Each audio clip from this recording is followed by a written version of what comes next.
$60 traditional Japanese-inspired smart patches are taking the world by storm. Just a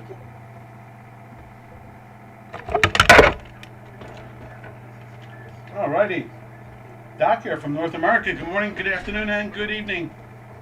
What's that sound? Oh, there we go. Let's see what the sound. Alrighty. There we go. Sounds going. All right. We start off with the Swiss franc, and a nice conversation again about the bonds and tightening and so forth. Yesterday looked very comfortable.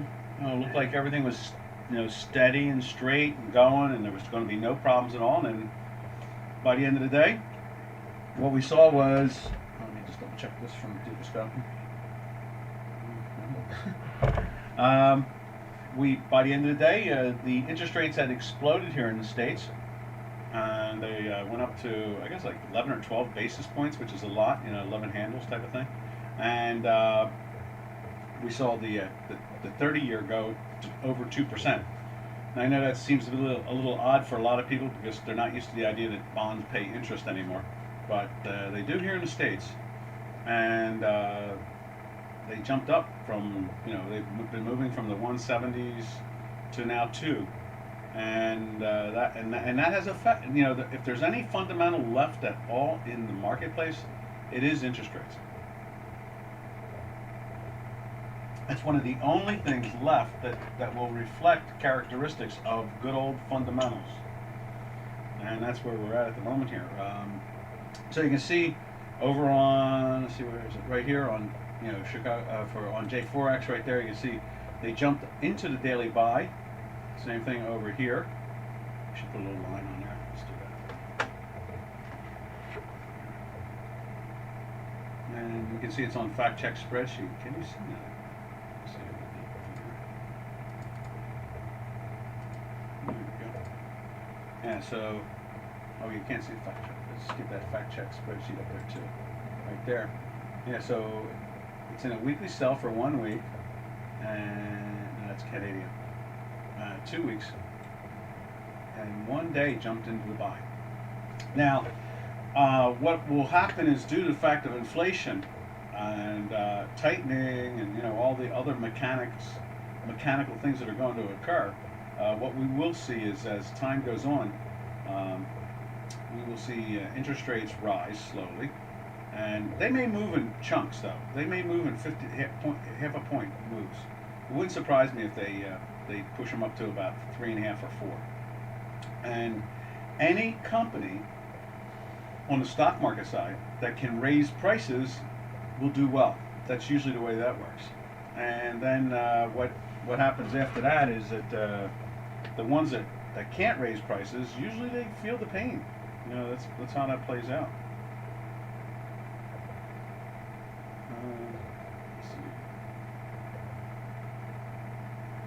I'm seeing some stuff on the chat there. All right, so here we are. You can see the Swiss representing what the dollar is doing. The dollar got firmer. You can see these two green hinkies here, hinky ashy bars right there on the Swiss. You can see the white line has pierced the dashed line, so on a daily basis it's showing strength. Let's take a look at it on a weekly basis right here. And what you see there is, here it comes, still red, pressure's on, and you can see the white line is still going down, but we're towards the bottom end of the range, so there might be a little bounce going on here. Now, you can see here on the Chicago Quant, our proprietary mathematics, if I can find the right mouse, you see there we're very, very close. We're going through the zero line, and we went through the daily right there yesterday. So just as much as we thought that they would try to do something down here, it seems to have stalled. And it is hard to believe that increasing interest rates won't have an effect. Let me say that again.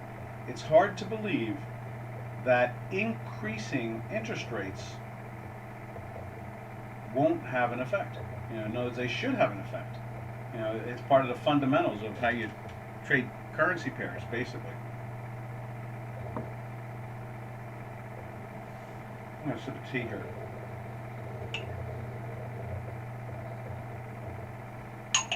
So that is really probably, what am I looking for here? I'm looking for a word. This is probably going to be the new nuance of this year, and that is interest rates. There's a lot of positive stuff coming down the road overall for growth. So we're not really that concerned, but we'll have to see how money treats the increase of interest rates. We'll have to see that. Matter of fact, we'll see if Europe even goes plus in the interest rates, where they pay depositors interest. Right now, depositors have to pay interest. Well, it's a whole different circumstance, and this is the year that it'll come out, play itself out finally. After 13 years of quantitative easing, this is going to be the year it starts to really play itself out. All right, now let's head over to the euro.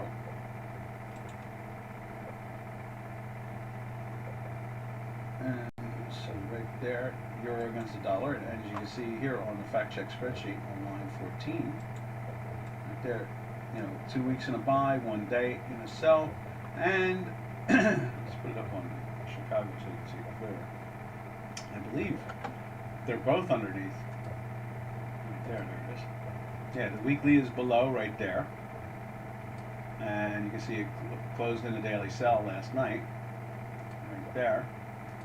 Which again, we put it over here. When we left the webinar yesterday, it was like, oh wow, everything looks fine. I guess they're going to take the interest rate shift a little bit melancholy, no problems. But by the end of the day, and let me just show you what happened in the bond market while we're talking about this. Right there. There we go. There it is, right there. That's here in the morning it's higher. The interest rates were up in here, and looking fine, and then all of a sudden it just rolled over hard, and going after something like the lows of the last couple months. You can see here it's aiming down towards this 156. They trade these products not in fractions. They trade them in. I'm sorry, they don't trade these in decimals. They trade them in fractions. So they trade them in 30 seconds, 64ths, eighths, quarters, halves, that type of thing. And so that's where we are. That's the bond market, and that's the noise that kicked out yesterday. And you can see that. That was one heck of a slide. Someone must have woken up and said, oh, I understand we're raising rates.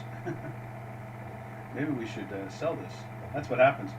So in other words, when bonds go down in price, interest rates rise. They work the inverse way. All right, let's jump back over to the currencies again. And there's that, and there is the euro. And you can see this is the weekly, and it's trying to pierce up. That's interesting. Oh, I see. It's still piercing. That's interesting. Okay, so on J4X, this thing is still trying to push up.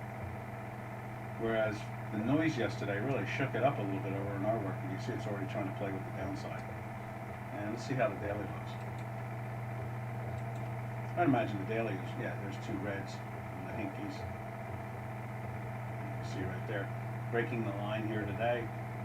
So it's pushing itself into the sell. Just a couple hours behind, maybe 6 hours or 8 hours behind, that's all. All right.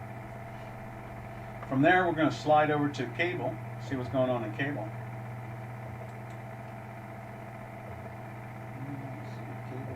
Cable. Right there. Now, cable held up yesterday. Oh, I think it was I think my title was Swiss. Something like, Swiss holding strong. Nope. They slammed it. Okay, so they did. They're pushing the cable into yesterday in the sell. Now, we didn't pick that up. Let's just take a look at that. That's line 13. Oh, we did pick it up. Okay, yeah, so it's in a sell. Okay, that makes sense. And what we're seeing here now is that pressure. The weekly seems to be holding up really well the Chicago quant side of it.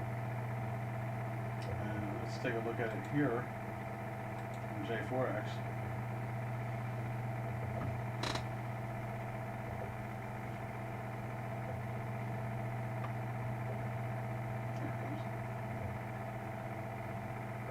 And the weekly itself, look at that, it's reaching up.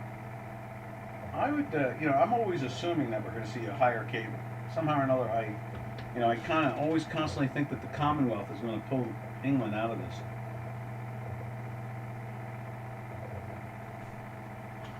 At least in my mind, that's how I see it. The Commonwealth, 2 billion people. It's a lot of people. As we take another sip of our tea, you would think that the British society would gain from that over time. In my head, it makes sense. I mean, if everybody's in love with China with 1 billion people, the Commonwealth has 2 billion people. The yearly income smoothed out on average is something like 14 or 15, something like that, $1,000 a year. In China, I think the average is about between 12 and 13,000. So if they're love China, then they gotta love Commonwealth. At least that's my type of thought out of it. So I'm always kind of bullish on this product here. I think that sooner or later they wake up to the fact. And as you can see again over here, the weekly does seem to be holding up very firm here and not letting it go. And I'm not totally convinced this daily is going to be dominant. I kind of think that they're going to find a way to turn it back up again. They're just adjusting probably for the interest rates. Remember, the Exchequer, the central bank of England, raised rates last Fed meeting. When everybody expected the Fed to raise rates, instead the Exchequer did, and jumped the gun. So, I just think it's a matter of time. They're on, they're at parity. Maybe that raise of 0.25% helped out. Makes it more competitive, that type of thing. All right, from there we go to the great experiment of all. I saw a great headline yesterday on Turkey.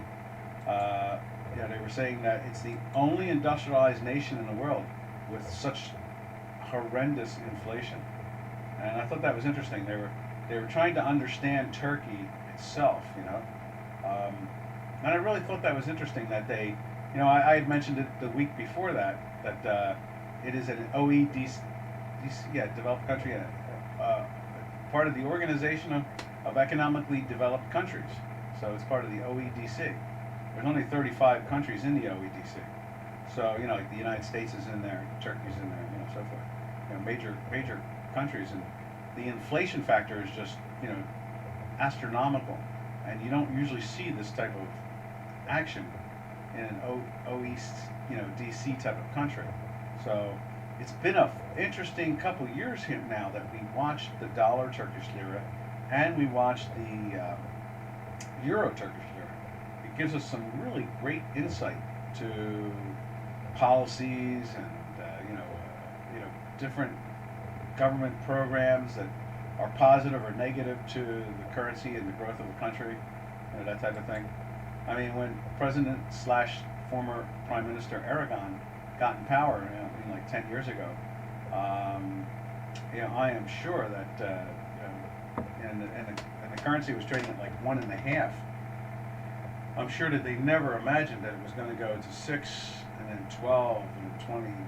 Got up to 21 in the euro. We got to 18 on the dollar, and that probably was. You have to imagine the policy that they enacted 3 weeks ago was designed when the currency was at 6. Okay, so you could see where their head was at, and they just couldn't pull the trigger.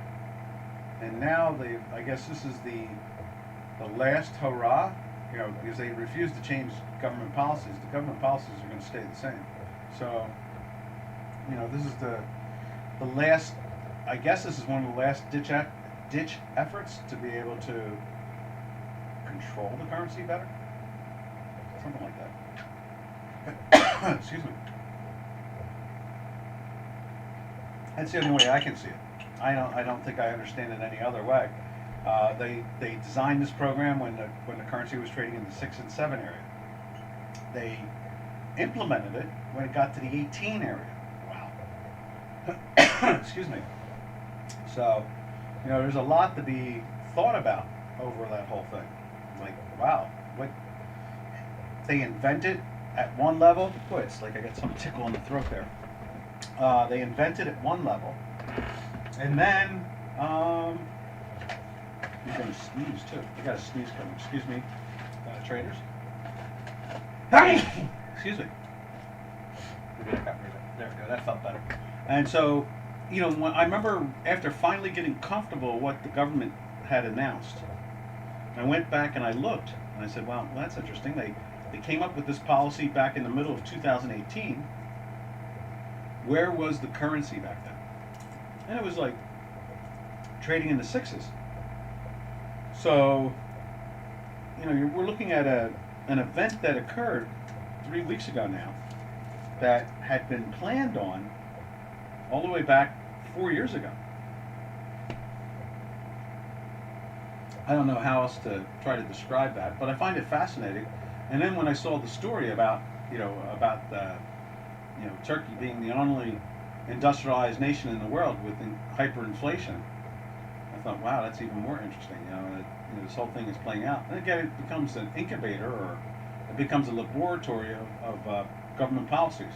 What government policies work and which ones don't work. So that's where we are. Let's see. So there it is. Let's get up on J4X. So.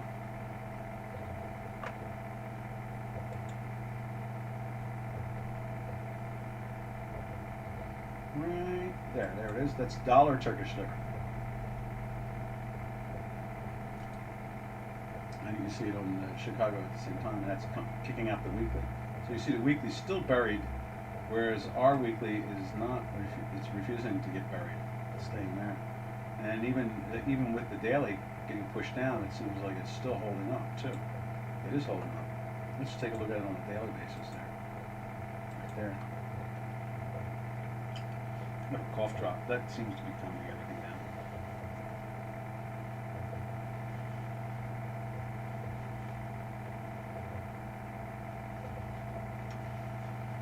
And that is the action we're seeing out of this whole thing. And you can see it there on the J4X. It's holding up in its daily buy also at the same time. Now let's drift over to the Euro Turkish lira.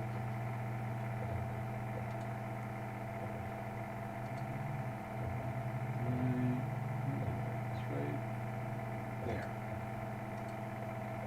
And you can see it's even firm for the day. It is flirting with the sell. You can see it there. It's plot 1 is minus 0.02. But the weekly is not really letting up, and it's hanging against the time manifold itself, so it's not really pressing that hard against it. Let's check it out over on J4X here. Right there. It's emulating our math very nicely here. There's the daily, just like it is here. It's playing down, but it has not broken. Got a lot of green hankies going on with our green dots. And then, let's see. Oh, that's not. I'm going to change it there. I'm going to do this. I'm going to change the weekly to it. There it goes. Let's take a look at the weekly.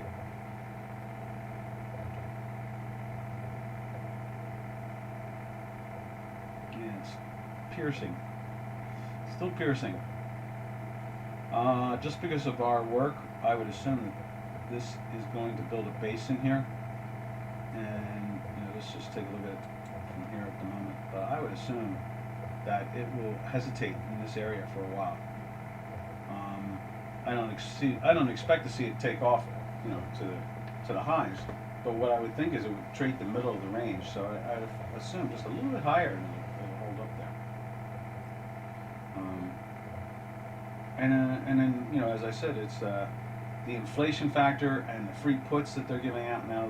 They're giving out free puts. The government, when you purchase the Turkish lira, they cover you. Let's say you buy it at 15.10. Is that what that is right here? Yeah, 15.10. 1511s are offered, 9s bid for, and you buy it there and you hold on to it for I guess a couple months or something like that, and it's trading at 16 now.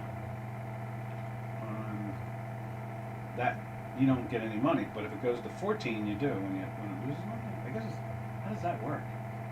So in other words, as it goes up, you know, you would think the purchaser makes money. That's a little confusing, isn't it? So I guess if you are selling the Turkish lira and buying the euro, that's how that plays. So they'll give you the difference between 15 and 16. And that's how the new policy will work. I refer to that as puts. You know, they're floating puts because a put option allows you to protect your downside. In this case here, they're giving away at the money puts, which is really nice. And not only that, there's no premium to it. So that's an arbitrage in its own right. I guess if there was options out there that are functional on any level, people are going to start buying these things, or let's put it this way, they'll be doing the arbitrage between the puts. That's what they'll be doing. Because the government's giving them away for free, just by holding on to the currency. So then I guess the arbitrageurs will figure out the cost to carry, and they'll discount it or premium it through the cost of carry. You know, like I said, when it first was announced, you know that the traders in the end result will come up with a way, and as we talk about it more and more each day, that's the way. You know, it'll have to be discounted because now they're giving out free puts, and so then, you know, if you were trying to protect your position, you have to go out and put premium out to buy those puts, whereas the government's going to give them to you for free. So then how do you capitalize on that? I guess the interest rate differential. So now, you know, you're going to be trying to play the carry trade with the puts. Definitely a little twisted and a lot of rocket science, but it's there. I can see the strategy. It makes sense to me. All right, from here we go to the Canadian. Let's see what the Canadian's up to today.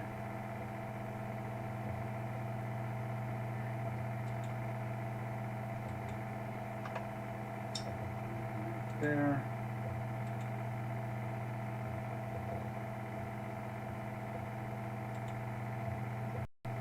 And you see the weekly is underneath here with the Chicago charts, my proprietary math. And you can see how the J4X is copying it. See? This is the weekly here. Same thing underneath the line, showing the bearishness. A couple reds. Pressures on the product on a week-to-week basis. And let's see, you can see here. In a sell for 2 weeks in a row now, second week now. So you can see the pressure is on. Let's check it out on a daily basis. You see it's trying to lift up just the same way our math is trying to lift up right there. It's doing the same thing. A couple green dots going on here. It's trying to slide into the daily buy with no problem at the moment, unless they do some type of interest rate freakout like they did yesterday. And what else can we say about any of this besides all that? I guess with a Canadian going up against the dollar and losing money against the dollar right now, we would have to assume that gold is down and oil is flat, that type of thing. So let's take a quick look over in the energy sector.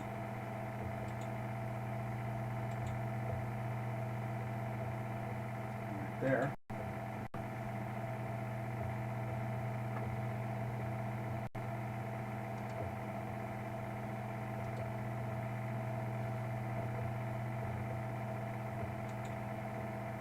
As you can see there, it was down and now it has come back up again. It's plus for the day, so that's not happening.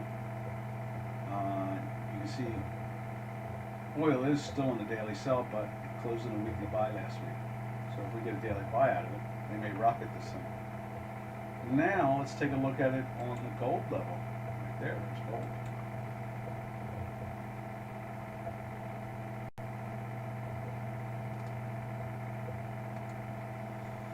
There's that. It's pretty much unched, and the pressure is on the weekly still, and the daily is going on the second day. Same thing here. It's trying to get through the sell today. This is the daily, and we got a red hinky there on the J4X.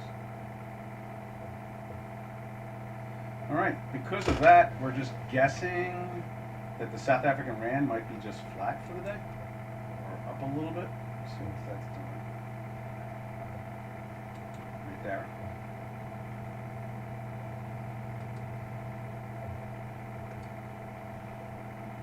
Let's see, right. Like this.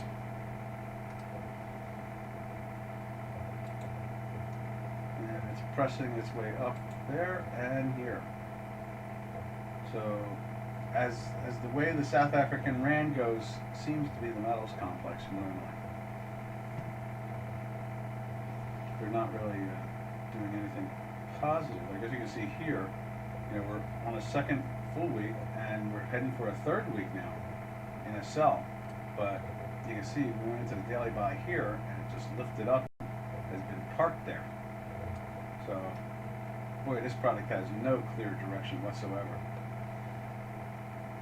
I saw where the parliament down there was set on fire by somebody.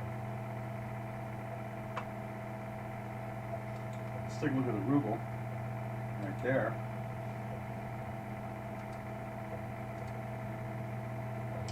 Look at that wild spike yesterday with the interest rates.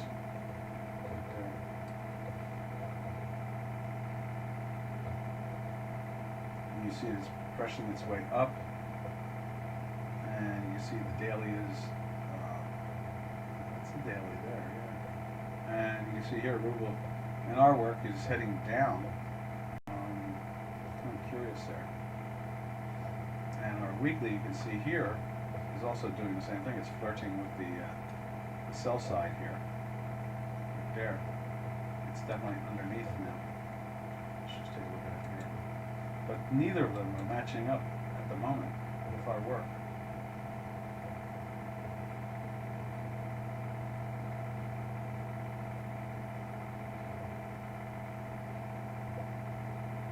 Yeah, you can see there it's turned like we've turned right here. You can see that. But this is through and then a buy, and this is not. Our Chicago stuff is showing the opposite. This is going to be the interesting horse race. We'll see how this plays out. Most of the time, the J4X follows along very well with our math, the way we have it set up with the slow and the fast stochastic and the hinkies. All right, let's see what the yen is doing. Right there. And it does seem to have that slow, steady burn on the upside. You see we're going on a third week of a buy. You see we've been in a daily buy for 3, 4, 5, 6, 7, 8, 9, 10, going on the 11th day now. And that's the weekly, so you can see it's matching it very well here. See what the daily looks like.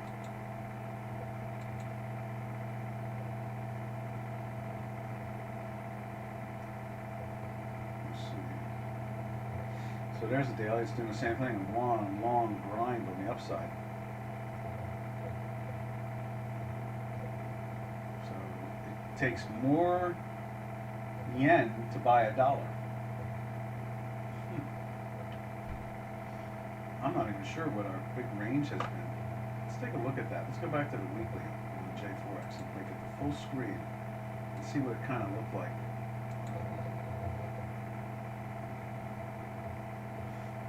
We are playing with some real high territory, aren't we? And that's all the way back to 2017. So we are moving pretty high up. Talk about a range. There's a range there. It's been locked. And now we're playing with the top end of it for 4 years. It gets up to this area, it seems to find its way down to there, it goes back up to it, finds its way down here. It did it in one day there, and then it climbs back up, do it again. In this case here, it failed at it, and basically took out the lows, and didn't take out that low of 2016, but here we are now, back top end of the range again. So this is going to be interesting to see what they do to the yen if we keep on seeing this. Well, interest rates are rising, so it's going to be very fascinating to see how fundamentals actually participate. And that's weird.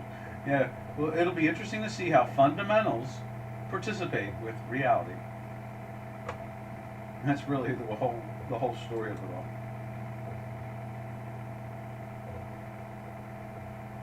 All right, last one we look at is the Mexican peso, right there.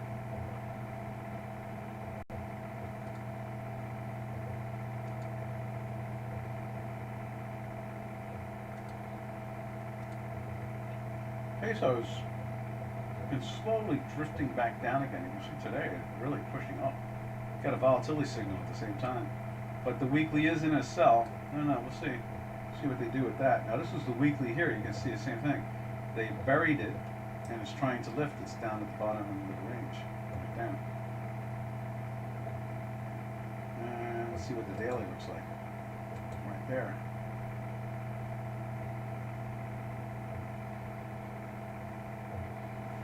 It's lifted through, just like ours has done right there on a daily basis. And we've got a volatility signal kicking out with a red dot and a green dot. And the J4X is showing us a green bar. So it seems to be on course. Maybe we'll just go visit that 21 area again. Maybe that's what it wants to do. And maybe this was just a big ABC. You know, this was the A, this is the B, and that's the C. Now it's done. Comes back in there. I don't know what is on the horizon whatsoever, but one thing is sure, and that is that interest rates are going to be going up. Matter of fact, there are two schools of thought. One is, maybe there's three schools of thought. One school of thought is that the moment he gets sworn in, he's going to raise rates. The second one is, once the other three governors get sworn in with him, which are not there, they haven't been passed yet, so that's going to be like a couple month delay. So he may raise rates while they haven't come in, and then when they do come in, they'll probably try to stop the rates being raised. And I guess it depends on how the markets work, because you know they want a strong stock market going into the election. So you know, when you're plowing $120 billion into the market every week or every month, you know, they don't want to see that to go away. So that's the two schools of thought. We're not really sure. The people who've been nominated to take new positions in the Federal Reserve here in the States has not been very clear how well they will do getting approved by the Senate. So that's another thing. They may only get one or two, and so that's going to be a fascinating adventure in its own right, especially being election year. A lot of these Democrats don't want to vote for communists in an election year. You know, it's one thing to do it in a non-election year, but in an election year, they hate the idea of being shown that they're communist and they support communists. Every one of the three governors that they're trying to appoint would not answer the question, do they believe in capitalism? So, I mean, I could tell you the stories, it's been really weird. But anyway, that's where we're at. That's the end of the currencies we're looking at. If anybody sees a currency they would like to look at, fire it out. We will take a peek and see what's going on. It's been a quiet day. I haven't seen anybody on the chat line at all.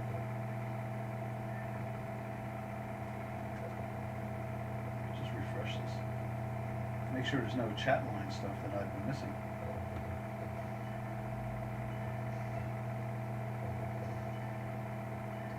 No, I don't see it. Nobody has said anything. Okay, good. Just wanted to make sure that I didn't miss anything.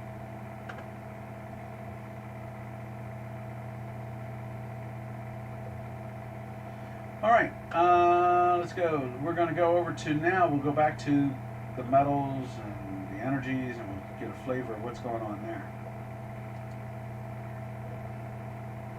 So, let's see. Let's go to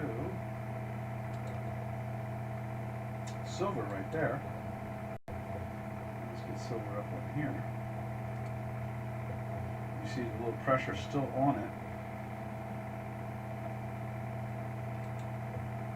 You see it here on J4X, pressing down, breaking the dashed line. The white line is doing that. right there. Ooh. The scaling was a little off. And at the same time, you can see over in Chicago, you know, with the daily, couple days, you know, this is the second day in a sell, and the weekly is still holding up by a thread, just hanging in there. See how it looks on J4X on the weekly.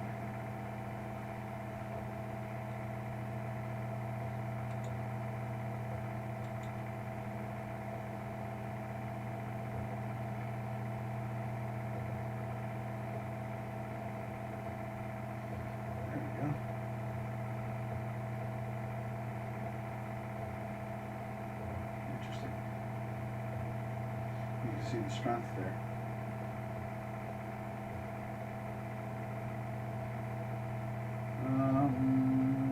Let's try, let's put it that way. You know, we keep on hoping that silver finds a buyer, but so far it has not. You know, it got up into the 23s and choked. You know, it's at 22.73 right now. But yesterday, wow, we were excited. You see that high on this thing. Got up there like the 68 or 71 or something like that. I mean, wow. It was, and then the interest rates shifted, and every time interest rates go up, you know, in other words, the price of a bond goes down. Usually they sell metals, they don't buy metals because, you know, there's a cost to carry type of thing, like a carry trade. So that really puts a little crimp into the whole process. But it is holding up in the weekly still, so maybe hope is eternal. From there, let's take a look at copper. Right there. Copper made that same wild move yesterday too. Really shook up a few things right here. You can see there's the copper still in a weekly buy. Let's see, where's that? Right there. You can see here, you know, in a weekly buy, right there, but in a daily sell still. But look at the size of that bar yesterday. That interest rate really shook it up. And here it is on J4X. It's trying to get into the buy again. It's right on the edge. Yeah. That is it. Alright. Let's see, what else can we say about any of that?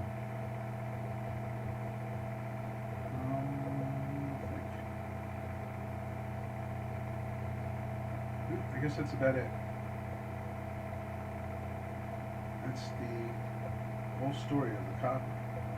Let's take a look at platinum really quick, just to see what they're doing with it. Sometimes we think it's the canary in the coal mine. We used to think it was a lot more. Okay, look at that. The weekly is trying to lift up here. So you can see that the product itself was trapped in the 950 area. Now let's do gold real quick, because gold, right there, you know, it's playing with the weekly sell. You know, there's no, you know, it's hard to believe that we have 6% inflation right now. It's hard to believe that Turkey's, well, we can tell with Turkey's currency, but in many ways it is a surprise that we're not seeing more action than what we are seeing. That's the thing. All right, from there, let's go to the energies. Let's take a look at the back month. Spring crop oil. There it is right there. Trying to lift up this morning. It's in a weekly buy for 2 full weeks, going on a third. Let's slide it into the J4X. Spring crop oil.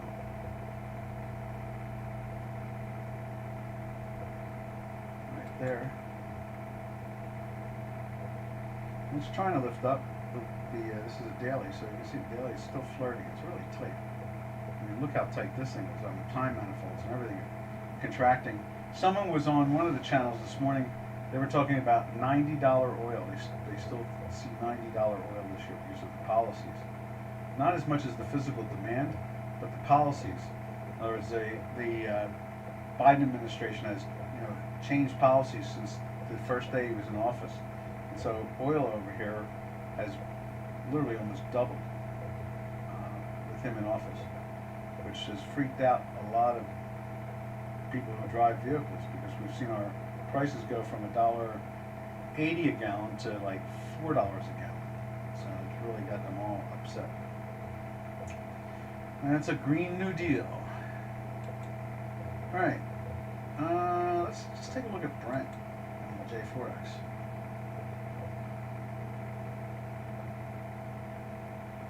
You can see it's trying to turn up here on the daily. See more greens. Could be the leader of it in the end, you never know. And here's the weekly on the Brent, turning up also, holding very firm there.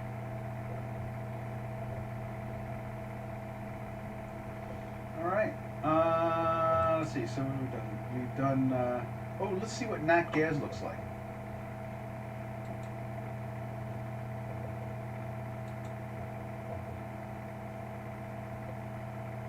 There's the American natural gas.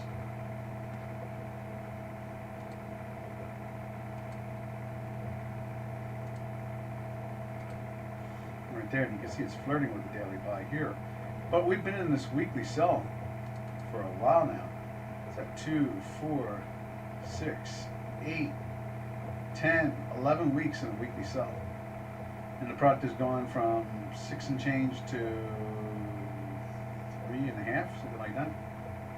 And let's see what that British grid is. That British grid kind of represents the prices. So let's find the British grid oil thing.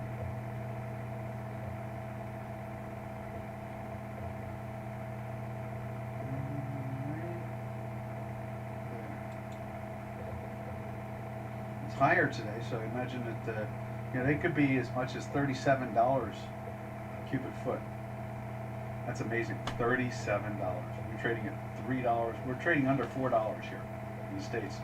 It's been a great arbitrage for a long time, but now it's just exploded. Trading at $37, and in the States we're trading at $4. It's wow. You got to imagine.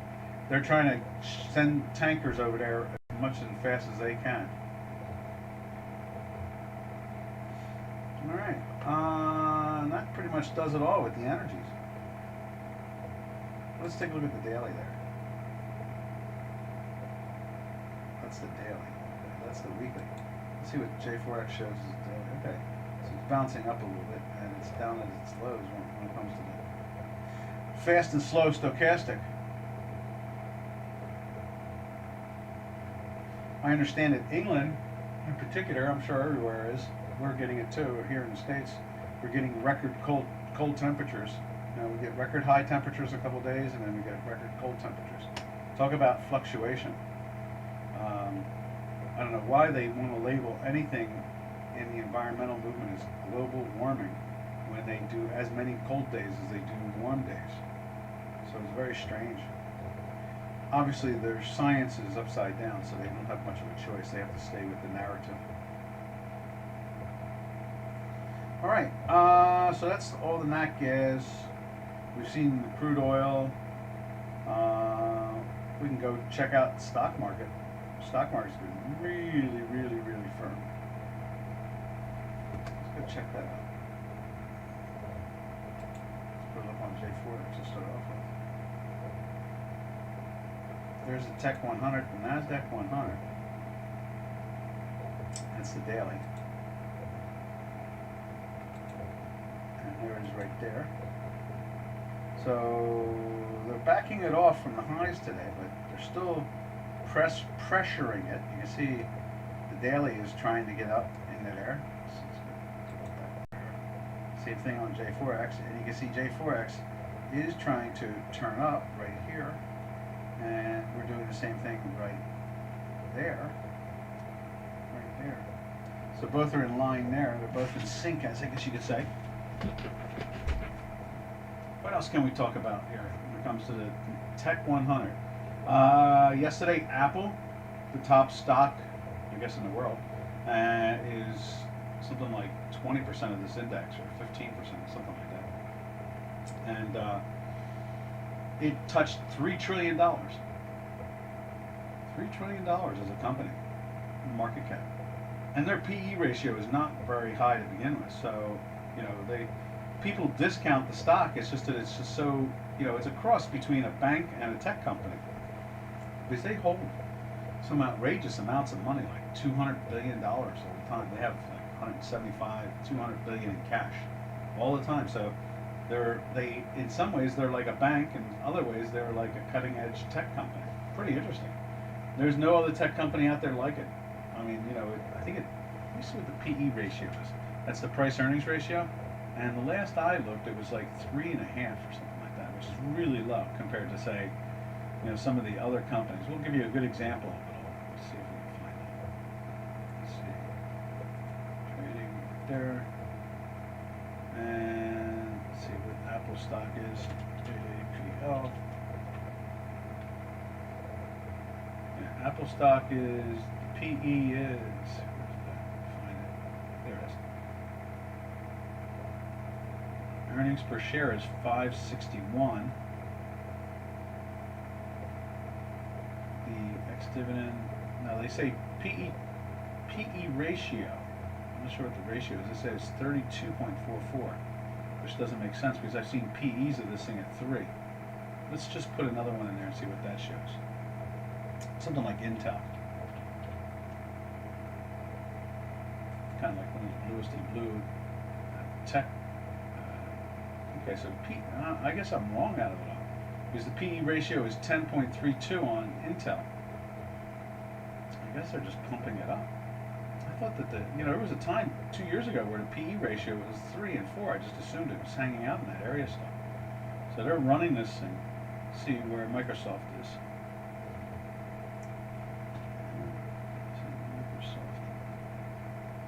Mr. Softy.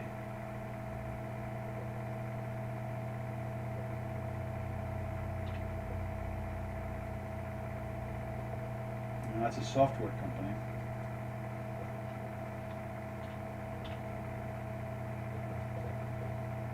And the numbers on that are 8.9, so 10. No, I'm sorry. The ratio is 38. Okay, I'm looking at earnings per share, 894. Kind of interesting in that sense, but this particular index, what they call the Tech 100 on Dukascopy, is all the cutting edge companies, Google, Facebook, and so forth. Apple and Microsoft and Intel, Tesla, so forth and so on. Google. All right, and you can see, like I said here, you can see that strength in it. Now let's take a look at the S&P 500. Excuse me.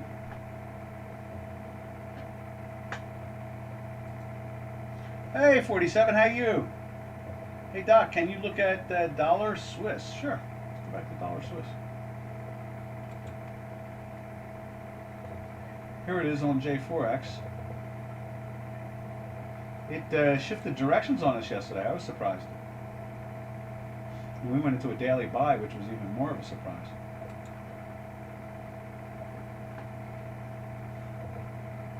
And there it is on J4. That's on J4X, and now here it is on Chicago Quant. So you can see here, it's trying to lift up, acting very strong.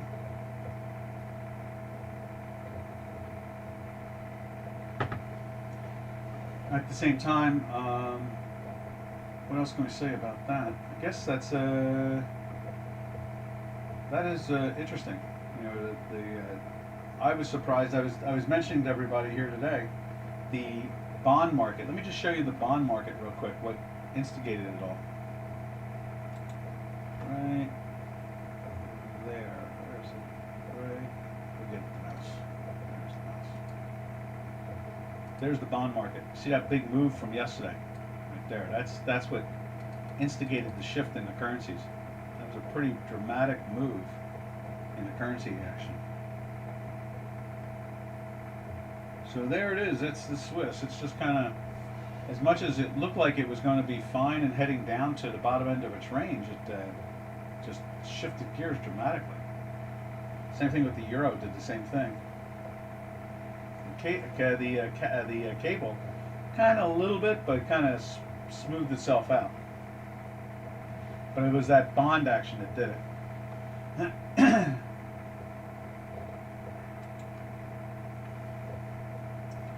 All right. What else can we talk about here? I think we were going to go to S&P 500. Why don't I do that? And if you have, excuse me, if you have any other questions about this, the Swiss, just say it. We'll go back to it.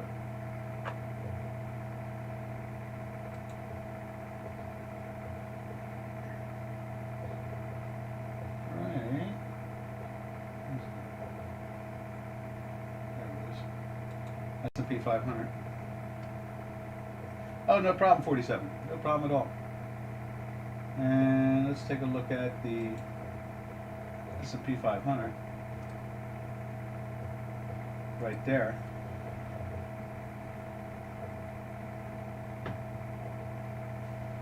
And it's trying to push into the daily buy also. You know, it's holding very firm there. Again, who knows what they'll do by the end of the day.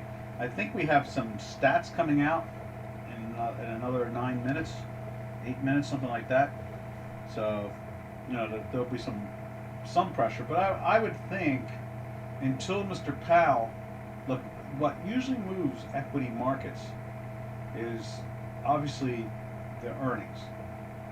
And right now, earnings look pretty good. So they're just going to lift, you know, the earnings even higher. I mean, not lift the earnings. They'll just lift the stocks even higher. When earnings start to back off, they usually sell the stocks. That's usually the number one thing. They use that one fundamental that everybody pays attention to stuff. That is earnings per share and so forth. All right, last one we're going to look at is the Dow Jones Industrial Average. Right there.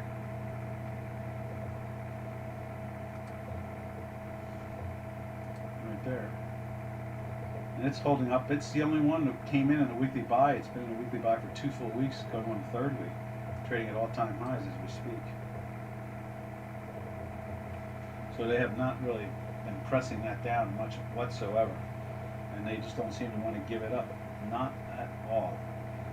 So that just tells me that, you know, they're going to keep on buying as long as those earnings keep on showing that they are, you know, the future. That was probably like the thing that really shook up everything, is that action we saw on Monday with the bonds. Out of nowhere, you know, the bonds got sold hard, and when they got sold hard, that put real would put real pressure on all the other products.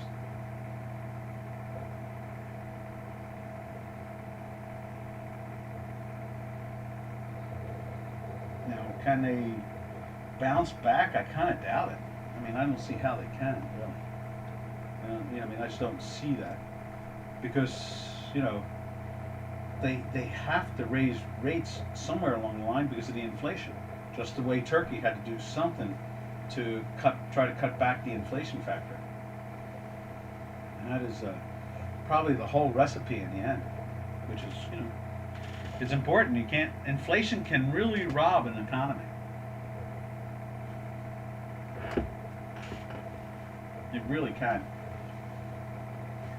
As I blow my nose here. So there are the 3 stock indices. There is talk. You know, let's just take a look at ours. I know they don't have it on J4X, but let's just take a look at it. The Russell. The Russell is not participating. That has put some people in the media that I follow kind of nervous about the fact that it's not participating. You know, see it here. It's you know, ran up really nice going into the last couple of weeks of last year, but now it's just kind of hanging out. Now, yesterday they put some pressure into it on the upside, but the pressure is really more of the downside. Maybe it's going to go visit this 21 area again. These are low capitalized companies, you know, 3 billion, 4 billion, you know, that type of thing. 5 billion. I think the rule is no stock in the index is capitalized higher than like $5 billion. So this really does represent the cheaper, younger companies. All right, I guess that's about it. there's not been too many questions. Anybody want to see anything else before I go? And if not, we'll start singing soon.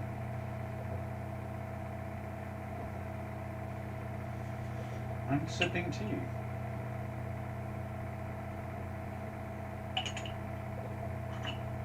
All right.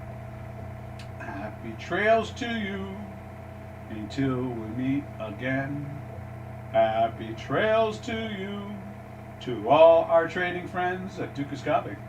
So we will see you all tomorrow on Happy to Hump Day. So this is Doc saying, arrivederci.